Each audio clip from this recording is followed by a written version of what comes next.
Do you have a fancy knit dress that stretches that needs to be hemmed and you don't want to see stitches on the outside? You have two options. One is by hand, which is going to take forever, or you can use your sewing machine.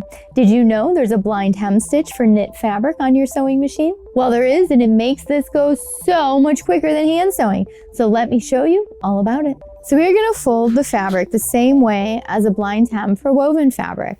We're going to flip it over to the wrong side. We are going to fold up 1 inch, and then we're going to fold back the majority of the project below that fold. The easiest way to understand that is always to flip it back to the right side, and then take this fabric and keep pulling it back until you see that edge there.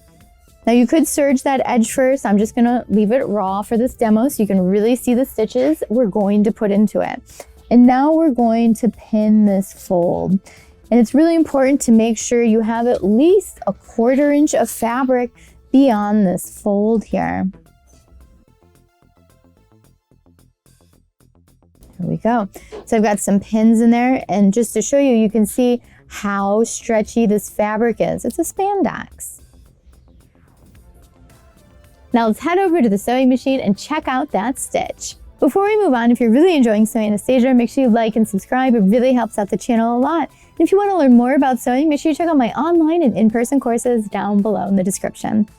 Now let's get back to the blind hem. So this stitch here is the blind hem for stretchy fabric. So you can see it has that little triangle over to the left, but the stitches in between the triangles are little zigzags. So this one is indicating that it's for stretchy fabric. It's going to stretch when you stretch and your stitches won't pop.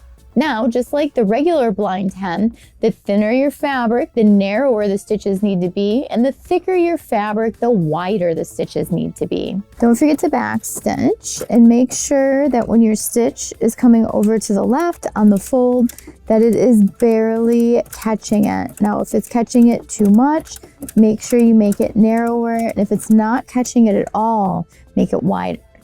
Now I think mine's catching it a little too much, so I'm going to make it a speck narrower.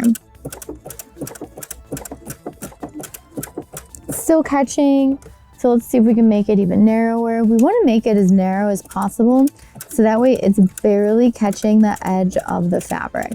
This is what's going to truly give you that blind hem. Obviously, using matching thread or a clear thread is going to work even better, but we're using a contrasting today so you can really see what's going on.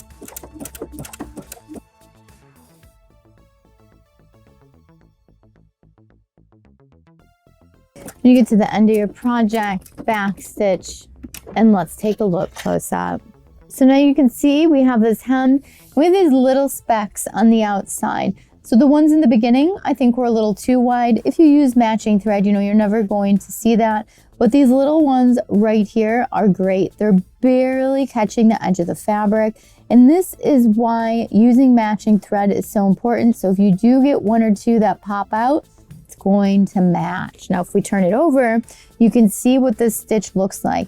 Basically a series of these little zigzags, and it's got the bigger little mountain zigzags. So this is what it looks like when it's flat and back. This is the stitch that it's adding. And then when we flip it back, we can see exactly what it was doing, how those little triangles were taking the fold of the fabric. And sometimes if it's too narrow and you look away, you might miss one. So if you miss one, you can always go back and add one by hand, or you can do it again with your machine. Just make sure you're back stitching, filling in that little area, and then back stitch again, and you can take it out. And again, this stitch allows our fabric to stretch without popping. So if we used a straight stitch in this, these stitches would be popping, but this version of the blind hem allows our fabric to stretch still. And you can see when we pull it, it essentially kind of pulls our stitches straight.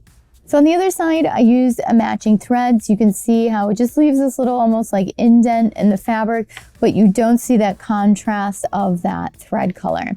And then in the back, I also serged it, so it looks really nice and clean and professional. Versus the other side, which didn't have that clean serge. So I definitely recommend clean serging that edge and then adding your blind hem stitch.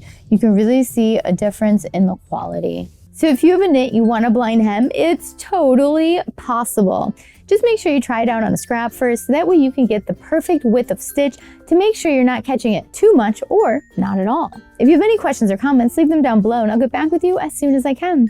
If you enjoyed the video today, make sure you like, subscribe, and hit the notification bell so you know when the new tutorials come out. And if you're already a subscriber, thank you so much for watching today. These tutorials are for you guys. And if you want to learn more about sewing, make sure you check out my in-person and online courses. There's links down below for everything. And if you want to know what we're up to in the studio today, make sure you check out my Instagram stories. Thank you so much for watching today. Bye!